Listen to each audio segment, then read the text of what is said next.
South Asian গেমসের আগে বাংলাদেশ ভলিবলের প্রস্তুতির মঞ্চ ছিল কাভা কাপ। তবে এই টুর্নামেন্টে আসেনি কাঙ্ক্ষিত ফলাফল। গত আসরে ফাইনাল খেললেও এবার চতুর্থ হয়েই টুর্নামেন্ট শেষ করেছে লাল সবুজ প্রতিনিধিরা।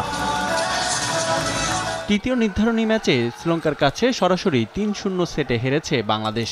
এতে চতুর্থ স্থান নিয়ে টুর্নামেন্ট শেষ করতে হয় তাদের। এবারের আসরে এই প্রথম বাংলাদেশ কোনো ম্যাচে ৩-০ সেটে হেরেছে। কাভা কাপে এমন পারফরমেন্সের জন্য শারীরিক ও টেকনিক্যাল দুর্বলতাকেই দায়ী করলেন বাংলাদেশের কোচ।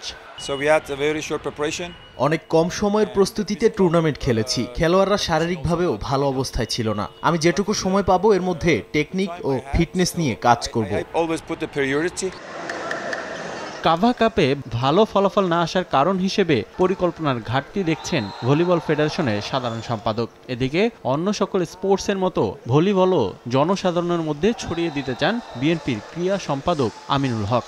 আমরা কিন্তু ট্রেনিং শুরু করেছি দীর্ঘদিন, এদেশে কোচও এনেছি, কিন্তু আমাদের কিছু অসুবিধা হলো। সেটা হলো আমরা আসলে সঠিকভাবে ওদেরকে নার্সারি করতে পারি। যেই মাঠে আমরা প্র্যাকটিস করি সেটা আদৌ ইন্টারন্যাশনাল মানের নয়। ভলিবল, হ্যান্ডবল থেকে শুরু করে ছোট ছোট যে খেলাগুলো আমাদের রয়েছে, সেই খেলাগুলোকে দর্শকদের কাছে, বাংলাদেশের কাছে নতুনভাবে উপস্থাপন করা, যার মাধ্যমে যাতে এই খেলাগুলোকে যাতে আমরা পেট্রোনাইজের মাধ্যমে যাতে সাধারণ মানুষ, দর্শকদের যে একটা উৎসাহ উদ্দীপনার যে জায়গা, আমরা যাতে এটা তৈরি করে দিতে পারি। এদিকে তৃতীয়বারের মতো কাভা কাপে শিরোপা জিতেছে তুর্কমেনিস্তান।